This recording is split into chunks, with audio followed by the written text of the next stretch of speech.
Avez-vous déjà imaginé ce que ce serait de témoigner de la puissance dévastatrice de Dieu, révélée d'une manière si directe qu'elle ébranlerait toute une nation? Préparez-vous à découvrir l'une des histoires les plus sombres et impressionnantes de la Bible, les 10 plaies d'Égypte. Une série d'événements qui non seulement a changé le cours de l'histoire, mais a aussi montré à tous que Dieu n'oublie jamais son peuple. Si vous êtes prêts pour ce voyage épique, abonnez-vous dès maintenant à la chaîne, aimez cette vidéo et laissez-nous un commentaire pour nous dire d'où vous nous regardez. L'histoire des 10 plaies commence à une époque de grand désespoir pour le peuple d'Israël. Ils avaient été esclaves en Égypte pendant plus de 4 siècles, servant sous le joug impitoyable des pharaons. Les Israélites étaient contraints de travailler durement à la construction des grandes villes d'Égypte, souffrant sous les coups de fouet, la faim et l'épuisement. Ce n'était pas un travail ordinaire, c'était une oppression systématique, conçue pour briser l'esprit d'un peuple choisi par Dieu. Malgré la promesse faite à Abraham que sa descendance serait nombreuse et hériterait d'une terre de liberté, les enfants d'Israël étaient loin de voir cette promesse se réaliser. Chaque jour, leur corps s'épuisait et leurs espoirs s'amenuisaient. Cependant, au milieu de la souffrance, ils crièrent au Dieu de leurs ancêtres, demandant la délivrance. Et leurs cris ne tombèrent pas dans l'oreille d'un sourd. L'appel de Moïse, c'est dans ce contexte que Dieu décida d'agir. Sur une montagne éloignée, dans le désert de Madian, un homme qui avait autrefois été prince en Égypte, mais qui était maintenant berger, allait trouver son destin. Moïse, qui avait fui l'Égypte après avoir tué un Égyptien, pensait être loin des problèmes de son peuple. Mais Dieu le trouva sous la forme d'un buisson ardent qui, bien qu'en flammes, ne se consumait pas. D'une voix puissante, Dieu donna à Moïse une mission. « Retourne en Égypte et dis au Pharaon de laisser partir mon peuple. » La peur et le doute envahirent le cœur de Moïse, car il savait combien le Pharaon était impitoyable. « Qui suis-je pour aller jusqu'au Pharaon et libérer les Israélites ?» demanda-t-il. Mais Dieu promit d'être avec lui, et lui donna des signes puissants pour que le Pharaon sache qu'il n'avait pas affaire à un homme ordinaire, mais au Dieu des cieux lui-même. L'endurcissement du cœur de Pharaon. Lorsque Moïse retourna en Égypte, la situation était déjà tendue. Le Pharaon régnant était un homme orgueilleux et cruel, se croyant divin. Il ne voyait pas les Israélites comme des êtres humains, mais comme la propriété de l'Égypte. Lorsque Moïse et son frère Aaron se présentèrent devant lui avec l'ordre de Dieu. « Laisse partir mon peuple », le Pharaon ne montra ni peur ni respect. Au contraire, il défia ouvertement. « Qui est le Seigneur? Que j'obéisse à sa voix. Je ne connais pas le Seigneur, et je ne laisserai pas partir Israël. » Ce confronto marquait le début d'une guerre spirituelle et physique qui allait changer le destin d'une nation. Le cœur du Pharaon s'était endurci, non seulement à cause de sa propre arrogance, mais aussi par le plan de Dieu, qui désirait montrer sa puissance et sa gloire non seulement à l'Égypte, mais au monde entier. Chaque refus du Pharaon serait une occasion pour Dieu de révéler sa justice et sa souveraineté. La prophétie des plaies, Moïse savait que le chemin vers la libération ne serait pas facile. Dieu avait déjà averti que le Pharaon résisterait, mais qu'en fin de compte, il serait forcé de libérer les Israélites à cause des grandes œuvres que Dieu accomplirait. Et ainsi, une série de plaies commença à s'abattre sur l'Égypte, chacune plus dévastatrice que la précédente. Ces plaies n'étaient pas de simples catastrophes naturelles, elles étaient des jugements divins dirigés spécifiquement contre les dieux de l'Égypte et leurs dirigeants.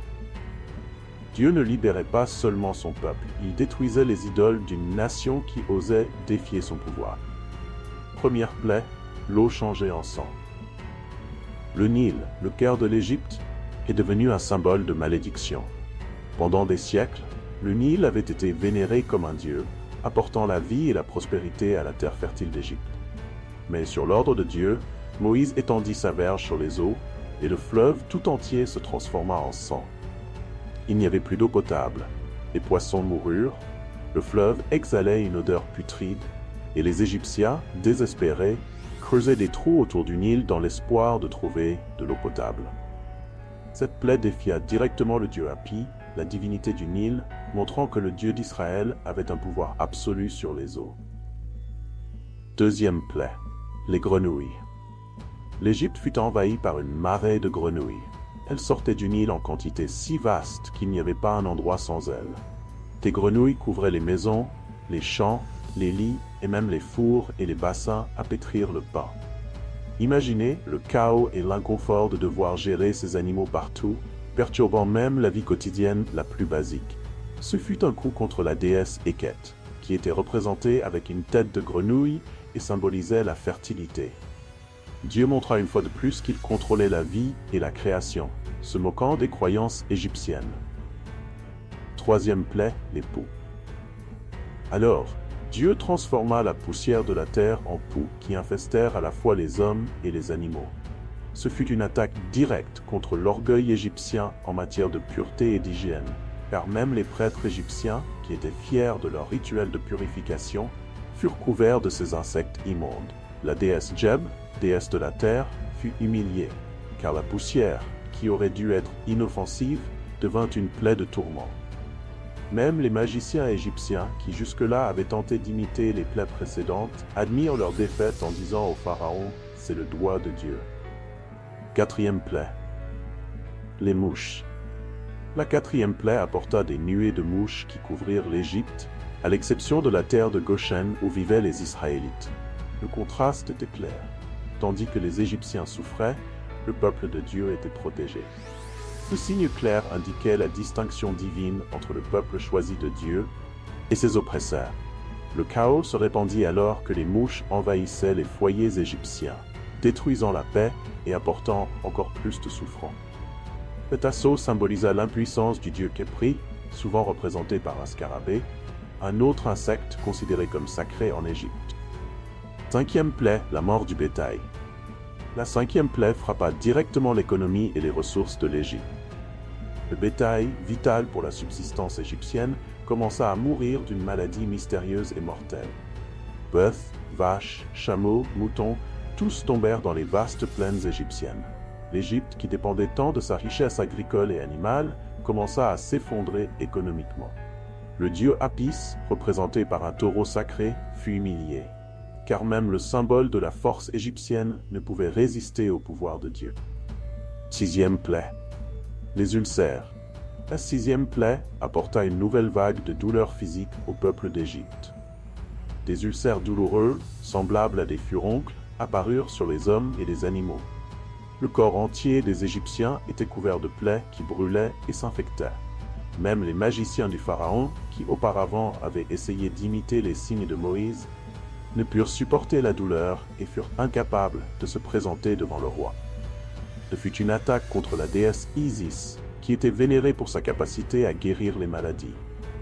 Dieu montra qu'il, et lui seul, contrôlait la santé et la maladie. Septième plaie, pluie de grêle et de feu. Le ciel s'ouvrit et une tempête dévastatrice s'abattit sur l'Égypte. Une tempête comme il n'en avait jamais vu. De la grêle mêlée de feu tomba sur les cultures, détruisant tout sur son passage. Toute personne ou animal exposé à l'air libre fut tué. Les arbres furent brisés, les cultures de lin et d'orge furent écrasées, et l'Égypte était au bord de la ruine.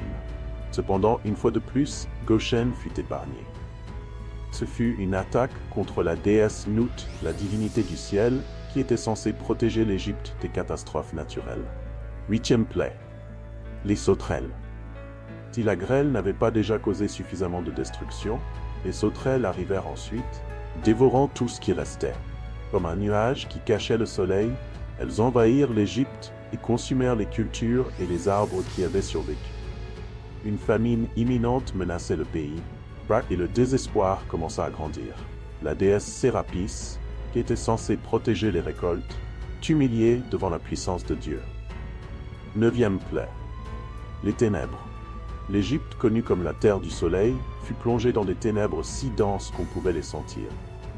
Pendant 3 jours entiers, le soleil ne brilla pas, et les Égyptiens, terrifiés, ne pouvaient ni se voir les uns les autres, ni sortir de leur maison.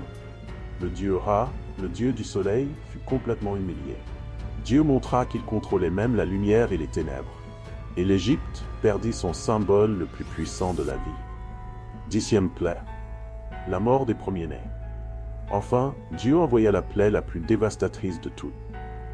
À minuit, l'ange de la mort parcourut toute l'Égypte, et les premiers-nés de chaque famille égyptienne, depuis le fils du Pharaon lui-même jusqu'au plus humble serviteur, moururent. Seuls les Israélites, qui avaient marqué leur porte avec le sang d'un agneau sacrificiel, furent épargnés. Cet événement bouleversa le Pharaon et tout l'Égypte de manière irréversible. Ils étaient brisés. Et enfin, le Pharaon ordonna que les Israélites partent.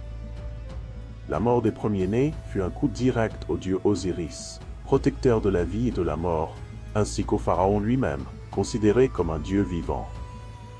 Après la 10e et plus terrible plaie, la mort des premiers-nés, l'Égypte plongea dans un deuil profond.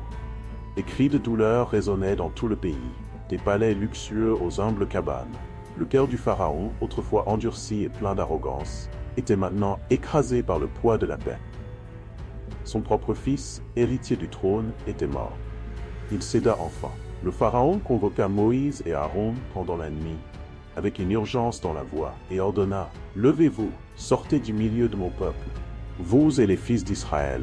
Allez, servez le Seigneur comme vous l'avez dit. » L'ordre n'était pas seulement une permission de partir, mais une injonction à partir rapidement, car l'Égypte était dévastée.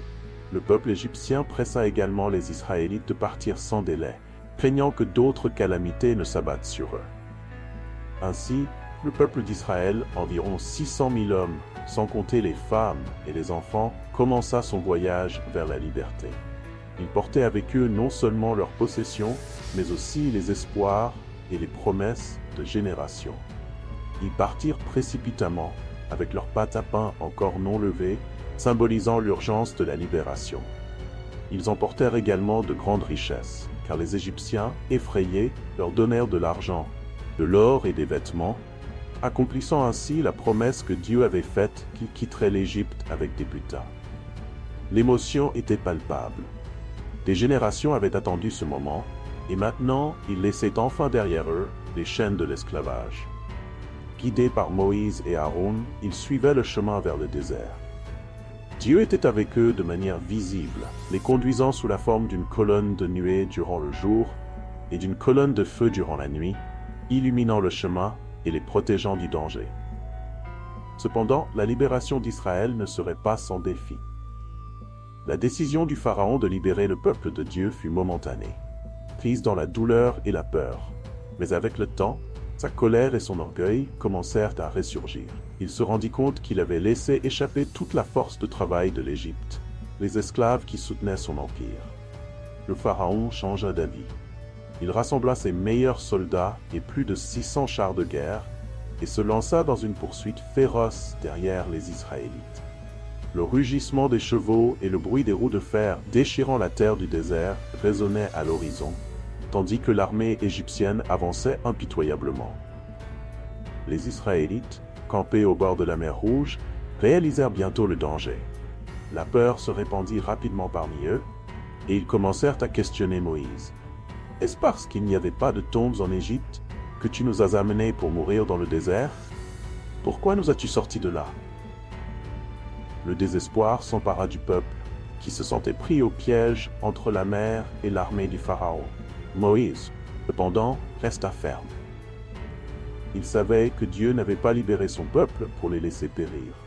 Avec une foi inébranlable, il proclama « N'ayez pas peur, restez tranquilles et voyez la délivrance que le Seigneur accomplira pour vous aujourd'hui, car les Égyptiens que vous voyez aujourd'hui, vous ne les reverrez jamais plus. » Moïse étendit sa main sur la mer, et le Seigneur, avec un vent puissant, fit en sorte que les eaux se divisent, formant 2 grands murs d'eau avec un chemin sec entre eux.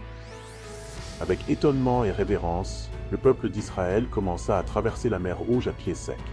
La scène était inimaginable. Une multitude de personnes traversant un chemin miraculeusement ouvert au milieu de la mer, avec des eaux élevées de chaque côté, comme des murailles liquides, tandis que la présence divine les protégeait. L'armée égyptienne, déterminée à les capturer, les suivit. Mais, dès que le dernier Israélite posa le pied sur la terre ferme de l'autre côté, Dieu ordonna à Moïse d'étendre de nouveau sa main sur la mer. Les eaux, jusque-là retenues, se refermèrent violemment sur l'armée du Pharaon. Chars, chevaux et soldats furent engloutis par les vagues puissantes. Aucun d'entre eux ne survécut. L'armée la plus redoutée du monde antique, puis détruite en un seul acte de puissance divine. Quand les Israélites virent les corps des Égyptiens morts ramenés sur les rives par la mer, le soulagement et l'euphorie les envahirent. Dieu avait tenu sa promesse. Ils étaient libres, et leurs oppresseurs avaient été vaincus de manière si spectaculaire qu'aucune nation alentour ne pouvait douter de la puissance du Dieu d'Israël. Moïse et le peuple chantèrent un cantique de victoire. Je chanterai au Seigneur, car il a triomphé glorieusement. Il a jeté à la mer le cheval et son cavalier. Les femmes, dirigées par Myriam, la sœur de Moïse, dansaient et jouaient du tambourin, célébrant la grande libération. C'était un moment de grande joie et de louange, car le peuple comprenait qu'il vivait la promesse de Dieu. Cependant, alors qu'ils célébraient, ils savaient aussi qu'un nouveau voyage venait de commencer. Ils étaient libérés de l'esclavage, mais devaient maintenant affronter les défis du désert et la nécessité de faire entièrement confiance à Dieu pour leur provision et leur protection. Et maintenant, je vous invite à réfléchir. Combien de fois nous sentons-nous acculés, tout comme les Israélites face à la mer Rouge? Combien de fois faisons-nous face à des obstacles qui semblent infranchissables? Tout comme Dieu a ouvert la mer pour son peuple, il continue d'ouvrir des chemins là où nous ne voyons aucune solution. Si cette histoire a touché votre cœur, si elle a apporté des leçons précieuses sur la foi, la persévérance et la confiance en Dieu, je vous encourage à laisser un commentaire pour partager vos pensées. Quelle partie de cette histoire vous a le plus impacté? Comment ce message s'applique-t-il à votre vie aujourd'hui? Et avant de partir, n'oubliez pas de vous abonner à la chaîne. De cette façon, vous ne manquerez aucune vidéo et vous continuerez ce voyage d'exploration des profondeurs des histoires bibliques qui apportent tant d'enseignements notre marche quotidienne. Si vous avez aimé ce contenu, aimez la vidéo et activez les notifications. Cela m'aide à continuer à apporter ces messages avec encore plus de qualité et de dévouement. Que Dieu vous bénisse et vous guide, tout comme il a guidé le peuple d'Israël à travers le désert. À la prochaine vidéo.